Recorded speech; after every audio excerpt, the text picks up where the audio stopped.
Before long, we'll be selling this house and moving into a high-rise condo. So you better start looking for a new place." Maggie's mother, Karen, sneered, "You're not thinking you'll get a dime of our father's inheritance, are you? We're having you relinquish your right to it. You got that, Ashley?" My sister threatened me, her face a horrifying mask of cruelty. Ashley's boyfriend stood to the side, his laughter only adding salt to the wound. It was unbearable. Our father's funeral had barely finished, and they dared to talk like this. "You heard the absolute worst. I can't stand this anymore. I'm cutting ties with you all." The moment I shouted those words, the doorbell rang. Standing there was a man I felt like I'd met before. "My name is Maggie. At 22, I'm soon to graduate from university. Nothing to brag, but I'm strong-willed and patient. From my childhood through university, I've always quietly and diligently focused on my studies. I've maintained reasonably high grades, and I do have dreams I want to fulfill. Although I'm content with my daily life, I'd also have a significant worry. Maggie, come downstairs now." A loud voice rang from below. With reluctance, I went downstairs to find my mother, Karen, and my sister, Ashley. "Mom, sis, what's up?" "I was studying, as usual." "You nerd. You're still studying even though university is almost over. What a hard worker." The one laughing was my sister, Ashley. A beauty like our mother, she's flamboyant and was even a popular model back in the day. Now she's unemployed, under the gaze of helping around the house. "We're going shopping. You should clean the dishes and do the laundry. Don't forget to iron properly, okay? Also, we're out of detergent and other things, so you should go shopping." Mother calmly ordered me to do the housework, knowing she would get furiously angry if I talked back. I quietly responded, "Okay." I left the house stressed out to the nines and high in spirits. "I need to get on with that," I muttered quietly as I started to clean up the mess they had left behind. Mom, a former beauty queen, has extravagant tastes and loves luxury. She's always favored my beautiful sister while ignoring me since I'm not all that pretty. Moreover, they've always dumped housework and other chores on me as if I'm their maid. My sister took advantage of this, and I've been oppressed by them since I was little. Yet I've tolerated it because, after all, we are family. And then my phone rang. When I looked at my phone screen, it read Dad. "Hello, Dad, it's been a while." I could tell my voice had brightened. "Oh, Maggie, it's been a while. Are you doing okay?" "I'm doing great. How about you, Dad? It's night there, right? How's work?" "I'd like to say I'm fine, but I've been having headaches lately. I'm planning to go see a doctor soon." "How's your schoolwork? Is it going well, Dad? Take care of yourself, okay? Thanks to you, everything is going well. I'm studying hard to achieve my dream." "That's my girl. You're always so diligent. Remember what I always say, be righteous and kind, right? Don't worry, I'm doing my best." That's my Maggie. I'll bring lots of souvenirs when I come home next time. After that conversation, I hung up the phone. To put it bluntly, my family is well off. This was largely due to my elite father, Harry, who has been flying around the world for work since his younger days. Although he was often away from home, he was kind to me and showered me with love whenever we had the chance to meet. I adored him dearly. However, to my mother, Karen, and my sister, Ashley, he was nothing more than an ATM. The harsh truth was that they were living lavishly on the money he earned. "Be righteous and kind, Maggie," he would say. His presence was always nurturing and supportive. He was my rock. That's why I was able to stay strong until now. Several months later, shortly after I graduated from university, a chilling event occurred. "Maggie, Dad has..." Karen burst into my room, her face as pale as a ghost. Apparently, my father had collapsed at the airport as soon as he returned home and was rushed to the hospital. Upon hearing the news, Ashley, Karen, and I immediately headed to the hospital. There, my once strong father lay frail and helpless. "We suspect he's had a stroke," the doctor informed us. Despite extensive treatment, my father barely improved. To be specific, he was left with severe physical paralysis and a speech impairment, unable to stand or converse properly. To care for my now dependent father, I decided to put my dreams on hold and dedicate myself to his care at home. Predictably, Karen and Ashley completely ignored him, treating him as if he was useless. They didn't even help with his care, let alone come by to see him. "Mom, Ashley, if you helped with Dad's care once in a while, I'm sure he'd be really happy," I pleaded. However, their response was always the same. "We're too busy. We've left Dad's care to you." "Dad, it was a lovely day today," I would tell him. "Thank you." He would struggle to reply. I studied and learned about caregiving. I made sure he could see outside by keeping the curtains open, fed him specially prepared meals, and arranged fresh flowers every day. Though I had help from professional caregivers, I did everything I could for him with all my heart, remembering my father who had worked so hard for us and showered us with love. I was desperate to do everything. Whenever times got tough, I would recall my father's words, "Maggie, always be righteous and kind," and each time it gave me the strength to carry on. One day, I overheard Karen and Ashley whispering in the house. "Thanks to Dad's insurance money, I was able to buy that bag I wanted," Karen said. "I know, right? Thanks, Dad. Maybe I should get a new wallet too," Ashley chimed in. I held back from yelling at them and continued to listen, only to hear Karen utter something even more shocking. "If Dad were gone, we'd receive a few $100 million from his life insurance and inheritance he's been saving up through his job and investments." "Wow, Mom. And we should totally buy a luxury condo, and my boyfriend could live with us." "Oh, I wish Dad would hurry up and die." Indeed, I couldn't bear it any longer and left the scene. My father was struggling to stay alive, and yet they were spending his insurance money and dreaming about a luxury condo from his inheritance, wishing for him to die sooner. I felt like vomiting out of anger and despair. In reality, my mother and Ashley had been living it up recently, buying up brand name items and even leaving my father and me behind to go on overseas trips. But there was no way I could tell my father, who was already having such a hard time. I didn't want to sadden him. Pretending I hadn't heard my mother and Ashley's conversation, I devoted myself to taking care of my father. Many friends and acquaintances often came to visit him. They all loved him. I particularly remember an older man in a suit and glasses who often came. I wasn't present, but he was probably an executor from my father's company or something. He would bow his head and greet me whenever he saw me. I was happy that my father was loved, and on the days when he had visitors, his face seemed brighter. I thought these days would continue, but a few months later, my father had a stroke recurrence and suddenly passed away. I cried, clinging to my father's body that no longer spoke. Even my mother and Ashley shed tears this time, mourning the loss of my father. What followed was a whirlwind. There was a wake and a funeral to be held, and of course my mother, the chief mourner, did nothing. Neither did Ashley. In the end, I had to go through all the procedures by myself, running around in a rush. The wake ended, and many people attended the funeral, with numerous flowers arriving as well. Seeing the character and popularity my father had in life, I felt somewhat comforted. At the funeral, sobbing voices echoed, and my father, with a peaceful face, embarked on his journey. In the evening of the day when the first 7 days were over, I had finally started to recover a bit from the sadness.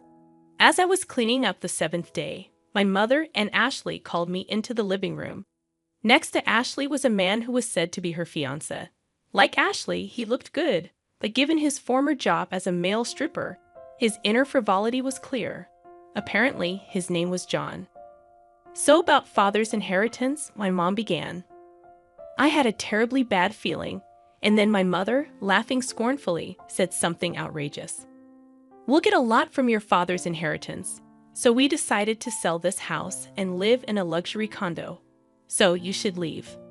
"Mom, it's only been a week since Dad passed away. Are you already talking about the inheritance and the luxury condo?" "We've already signed the contract. It's a high-rise, brand new." "You've already signed. When did you?" "About a month ago, I guess." "A month ago. But Dad was still doing fine." "Huh, he was practically dying. He had a lot of money, so it'll work out fine. My mother was selfish as ever. Ashley continued, yes, that's right. The luxury condos for mom, me, and my fiancé. So, you're a nuisance. You should hurry up and find some shabby apartment, okay? Even you, sis? Are you serious? Of course. Don't even think about getting any of Dad's inheritance. We'll have you renounce it. You understand, right? Ashley was approaching me with a terrifying expression, and next to her, her fiancé was laughing. Seeing my father's inheritance in the corner of my eye made me feel suffocated. It was too much. They had the nerve to say such things before my dad's mourning was even over. You guys are the worst. I can't stand it anymore. I'm cutting ties with both of you. Huh? We'd actually feel relieved if you cut ties with us.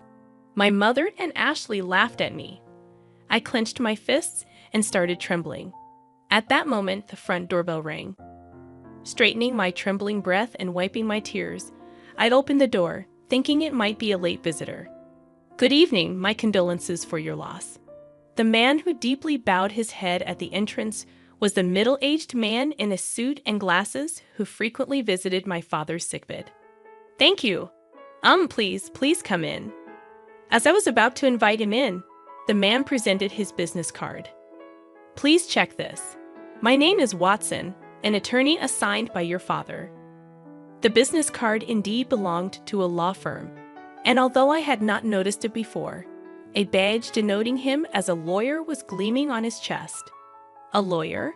I was surprised. My mother, Ashley, and her boyfriend came out from behind. Huh? What does a lawyer want from us? Watson responded to my mother's skeptical expression. I've come to discuss your husband's inheritance. Can we talk for a moment? Watson sat down in the living room. My mother sat directly across from him, and Ashley and her boyfriend sat next to her. I ended up sitting on the side facing them alone. Watson took out several documents from his bag, looked at us, and then began to speak slowly. First, may I read your husband's will? That man could barely move or speak, and yet he left a will. Get on with it, please, my mother spoke in an irritated tone. Then allow me to read it, Watson said in a quiet voice. The testator, Harry, hereby bequeaths as follows. The testator leaves all property belonging to him to his second daughter, Maddie. A moment of silence fell upon the room. The testator designates the following as the executor of the will. Before Watson could continue reading, Ashley interrupted. Wait a minute. What did you just say? Didn't you hear me? The testator designates the part before that. Let me read it again. The testator, Harry, hereby bequeaths all property belonging to him to his second daughter, Maddie. What does that mean? Karen, our mother, and Ashley exclaimed in unison. I was so shocked that I couldn't breathe, and all I could do was stare in astonishment. Watson continued, Next, I will read the postscript of the will, looking at me. In other words, this is your father's final message. I quietly listened as he read. Maggie, you gave up your precious dreams to take care of me. I wasn't able to pay much attention to you because I was always working, but I truly appreciate it. Thanks to you, I was able to pass away peacefully and fulfilled. Upon hearing my father's last words from Watson, tears started to well up in my eyes. Maggie, always be kind and correct. I know you can do it. Your father will always be watching over you.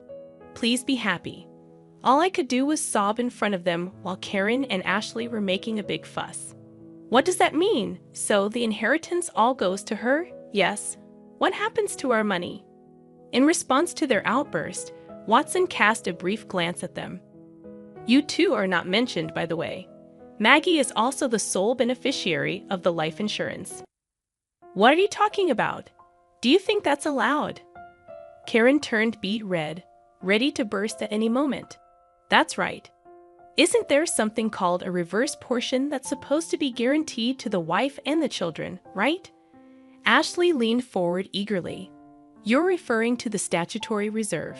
Indeed, you two have the right to claim a statutory reserve from the inheritance Maggie will receive. Watson said in a matter-of-fact tone. Of course, Karen seemed to be getting back to her usual self. Even if there is a will, if its contents are unfair, you can claim a share of the inheritance prescribed by the civil law. However, Watson continued, Harry had commissioned us to investigate the fact that you, Karen, and you, Ashley, were living luxuriously with Harry's money and squandering the insurance money. The eyes of Karen and Ashley widened in astonishment. Indeed, you purchased a luxury condominium and a car, and you spend quite lavishly on host clubs and overseas trips. All the caregiving and household chores were left to Maggie alone. Moreover, there were even remarks hoping for Harry's death. My father knew everything. He knew everything but pretended not to know. That's my mother. Stammered Watson responded calmly. In this case, it's unlikely that the distribution of the inheritance will be deemed unfair. Even if you take it to court, it's very unlikely you'll be able to claim anything. Of course, you can try if you wish. I'll be the one you'll be set up against. My mother's face had turned a pale blue. That's ridiculous, my sister also muttered. When Watson was leaving and I walked him out to the entrance, he said, Maggie, you have grown up to be quite admirable. Your father always spoke of you with such joy. Really, my father has known your father since we were young, and I was honored to take on this request. Your father felt he was too lenient with the other two, but I believe he found peace knowing how well you turned out. Watson's eyes were squinted in a warm smile. I was so touched that I teared up again. Please live a happy life from now on. You know I'm always here to help. Watson left me with those words, and I kept bowing deeply to him. A year later, with Watson's help, I was able to inherit all of my father's assets. As for my mother and sister, my mother, unable to pay off the loans for the high-rise condominium, had already contracted the expensive car and the designer goods, eventually went bankrupt. My sister, on the other hand, was quickly abandoned by her boyfriend when he learned that she wouldn't be inheriting anything. I heard through the grapevine that she's now living with my mother and working part-time. They called me for a while, but I kept replying, I've cut ties with you. Please contact me through a lawyer. I thought that was what my father wanted too. Now they don't contact me at all. As for me, I used my father's inheritance to attend a law school I had once given up on. Originally, I wanted to become a prosecutor to uphold my father's words, always be kind and correct. But now, my dream has changed. After working with Watson, who had saved me in my time of need and provided unwavering support, I started to admire being a lawyer myself. So now, I'm studying hard to become one. I strongly wish to become a lawyer like Watson, who is always just and kind.